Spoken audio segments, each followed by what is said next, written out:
Hey, it's Jen Kong, your muscle activation specialist, coming to you with a video series on how to reset your back using exercise and nutrition. Isn't it so frustrating when you have back pain and you're trying to fix it, but the exercises that you're trying to do on the internet is actually making you feel worse? In this episode, I'm going to go over one, why your back isn't the bad guy and why your back pain is just the symptom and not the actual problem. And two, which exercises to pick to actually address the root of the problem. So, first thing first, we want to assess your body. If we don't know what's going on in our individual joints, we won't know where to even begin.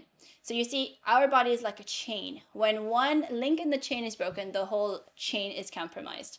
You've heard the saying, you're only as strong as your weakest link. So that means in order to be your strongest, we need to address the weakest link. Now, I know that you just want to jump ahead and get a good sweaty workout, but if we skip this step, you're not only not going to get your strongest, but you'll also be increasing your risk of getting injured.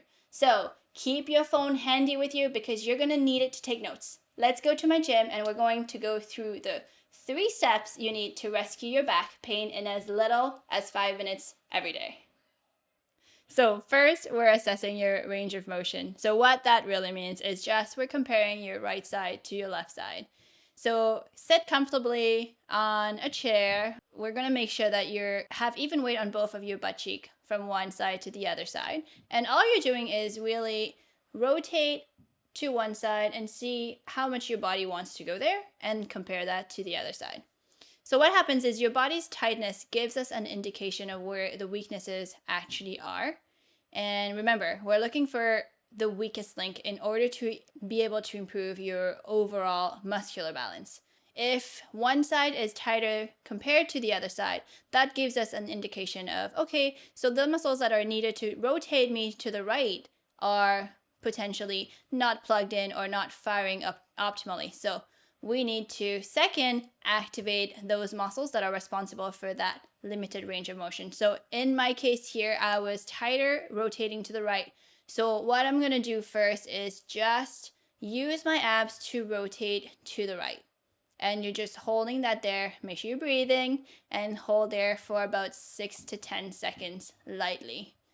What we can start with is making sure that the lower abs are actually plugged in, turned on, and we're going to start with the lower ab activation with this table hold. So you're going to bring one leg up at a time and you're tilting the pelvis up and in. Think of the muscle right above the pubic bone.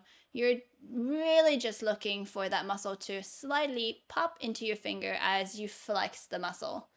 And you'll feel as you're doing that your lower back is pressing into the floor, and breathe. You can hold that for about 6 to 10 seconds again, another 5 to 10 times. Second exercise, we're going into a dead bug. So making sure that you're engaging your abs the whole time. We're using the arms and legs to challenge your ability to hold the tension in your abs the whole time.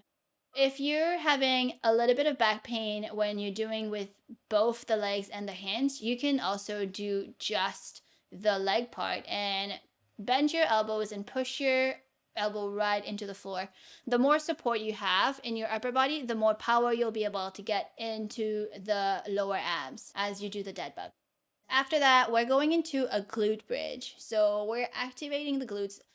Lower abs and glutes are usually the most underused and weaker muscles in our body that causes the lower back to overwork, hence why they're tight, hence why pain usually shows up there. So when we activate the other muscles on the other side properly, the back doesn't have to overwork, and now we're looking at a more balanced muscular system, which means less back pain. So one muscle that we don't think about that much that could be involved into your back pain as well are your feet. So let's get back to that seated position, and what we're gonna do is little seated calf raises. Make sure that when you're doing them, you're really focusing on flexing the calves in order to lift the heel. So always squeeze to move. versus move to hopefully the calf will come to work and fire up. So you're going slowly, making sure that you're focusing on using your calves. If you're not really feeling it when you're doing the lifting with the heel, you can also think instead of pushing your toes into the floor and engaging the calves that way. After that, we're going for some toe lifts. So you're starting with the toes and you're just going up and focusing on using your muscles at the front of your leg, the anterior tibialis. Nice and slow. Again, you can repeat that for about 5 to 10 times, and a lot of times you'll see how your hip opens up and how the range of motion opens up after you work your feet. So if you didn't get any relief from the ab exercises, you can add that little foot series to your activation, and that's it. That's your 5-minute everyday little steps to decrease your back pain.